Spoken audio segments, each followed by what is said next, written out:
Hello guys, welcome to my channel. The video ထဲမှာတော့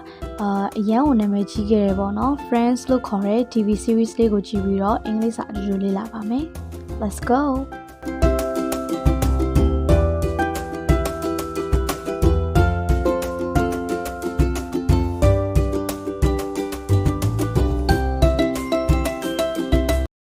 So if I mess this up, there's nothing else for dessert?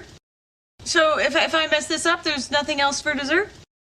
So if I mess this up, there's nothing else for dessert? အခု Rachel ပြောလိုက်တဲ့စကားထဲမှာကျွန်မမေးထားတယ်ပေါ့နော်ဒီ blank နဲ့မှာသူမဘာပြောလိုက်လဲဆိုတာကိုခန့်မှန်းပါမယ် So if I mess this up, there's nothing else for dessert? Okay အားလုံးပဲသိချာကြားလိုက်ရလားမသိဘူးRachel ပြောလိုက်တာက So if I mess this up, there's nothing else for dessert. ဒီမှာကျမတို့အတူတူလေ့လာမှာကတော့ to mess something up ဒီ mess up ဆိုတဲ့ phrasal verb လေးကိုလေ့လာမှာဖြစ်ပါတယ်သူ့ရဲ့အဓိပ္ပာယ်ကတော့ to make a mistake အမှားတစ်ခုကိုလုပ်တယ် to do something wrong တစ်ခုခုကိုမှားအောင်လုပ်တယ်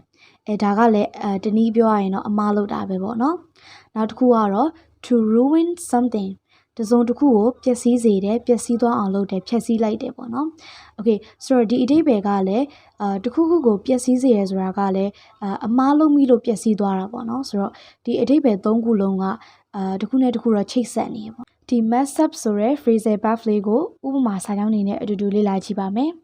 Number 1 I really messed up. I'm sorry, but I can fix this.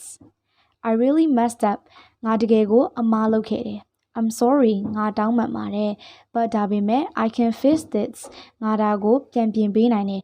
ပြောချင်တာကငါဒါကိုတာဝန်ယူပေးနိုင်တယ်ပေါ့နော်အဲ့ဒီလိုပြောတာဖြစ်ပါတယ် Number 2 If I mess up this report again I am going to get fired If I mess up this report again ငါဒီတစ်ခေါက် report ကိုနောက်ထပ်တစ်ချိန်ထပ်ပြီးမှားမယ်ဆိုရင်တဲ့ I am going to get fired ငါတကယ်ကိုပြုတ်ပြီးတဲ့ငါအလုပ်တကယ်ကိုပြုတ်ပြီးပေါ့နော်အဲ့ဒီလိုပြောချင်တာဖြစ်ပါတယ် Number 3 He's not going to mess up her interview သူကသူမရဲ့ interview ကိုပျက်စီးစေမှာမဟုတ်ဘူးပြောချင်တာကတော့သူကသူမရဲ့ interview မှာဖြတ်လို့ဖြက်စီးသွားလို့မှာမဟုတ်ဘူးအနောက်ရှက်ပေးမှာမဟုတ်ဘူးအဲ့ဒီလိုပြောချင်တာဖြစ်ပါတယ် So if I mess this up, there's nothing else for dessert? ဆိုတော့ Rachel ကသူမတလွဲလုံးလိုက်မိပြီးတော့တခြားသူတွေသူမကြောင့်ပေါ့နော်ဒီအချိုပဲကိုမစားရတော့မှစားမကောင်းတော့မှကိုသူမကစိတ်ပူနေတယ်ဆိုတော့အဲ့ဒီအချိန်မှာ Monica ကသူမကိုဘာပြောလိုက်လဲဆိုတာကိုကျမတို့အတူတူနားထောင်ကြည့်ပါမယ် You're not going to mess it up. You're not going to mess it up. You're not going to mess it up. You're not gonna mess it up. You're not going to mess it up. နေအမားလုံးမိမှာမဟုတ်ပါဘူးနေအဆင်ပြေမှာပါ Don't worry ပေါ့နော်စိတ်မပူပါနဲ့ဒီလိုပြောလိုက်တာဖြစ်ပါတယ်ဆိုတော့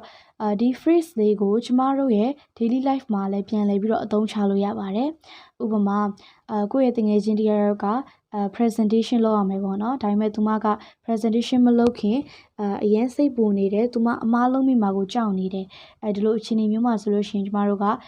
you're not going to mess it up နေအမားလုံးမိမှာမဟုတ်ပါဘူးနေအဆင်ပြေမှာပါဒီလိုလေးပြောပြလို့ရပါတယ်ဒါကကျွန်မဥပမာအနေနဲ့သုံးပြထားတာပေါ့နော်အလုံးမမဟုတ်ဘဲနဲ့တခြားအခြေအနေတွေအများကြီးမှာလည်းဒီ phrase လေးကိုအသုံးချလို့ရပါတယ် You're not going to mess it up. နောက်ထပ် video clip တစ်ခုမှာလည်းRachel ကသူမရဲ့ဒီ dessert ပေါ့နော်ဒီအချိုပွဲကိုထပ်ပြီးတော့စိတ်ပူပန်ပြန်တယ်သူမအမားလုံးမိမှာမကောင်းတော့မှာကိုစိတ်ပူပန်နေပေါ့နော်ဆိုတော့ဒီ video clip ထဲမှာတော့သူမကစောနာကပြောခဲ့တဲ့ mess up ဆိုတဲ့ phrasal verb ကိုမသုံးမဲနဲ့အဲ့ဒီ phrasal verb နဲ့ပေါ့နော်လုံးဝအဓိပ္ပာယ်တူတဲ့တခြား phrasal verb တစ်ခုကိုသုံးထားရဲပေါ့နော်ဆိုတော့အဲ့ဒီ phrasal verb ကဘာလဲဆိုတာကိုကျမတို့အတူတူနားထောင်ကြည့်ပါမယ် Come on, I don't want to make any mistakes, all right? This is the only dessert, and if I screw it up, everybody's going to be like, oh, remember that Thanksgiving when Rachel screwed up the trifle? Come on, I don't want to make any mistakes, all right? This is the only dessert, and if I screw it up, everybody's going to be like, oh, remember that Thanksgiving when Rachel screwed up the trifle? Okay ဒီတစ်ခေါက်ကောအားလုံးသေချာကြားလိုက်ရလားမသိဘူးပေါ့နော်Rachel ပြောရတာက screw up ဆိုတဲ့ phrasal verb လေးပဲဖြစ်ပါတယ်ဒီ phrasal verb ကလည်းစောနာကmess up ဆိုတဲ့ phrasal verb နဲ့အဓိပ္ပာယ်အတူတူပါပဲအမှားတစ်ခုခုလုံးမိတယ်တစ်ခုခုကိုဖျက်ဆီးမိတယ်ဒီလိုအဓိပ္ပာယ်မျိုးပဲဖြစ်ပါတယ်Okay ဒီဗီဒီယိုလေးမှာတော့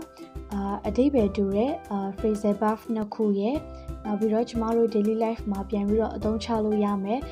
phrase လေးတစ်ခုရဲ့ကိုကျမတို့လေ့လာဖြစ်တယ်ပေါ့နော်you're not going to mess it up ဆိုတဲ့ phrase လေးပေါ့နော်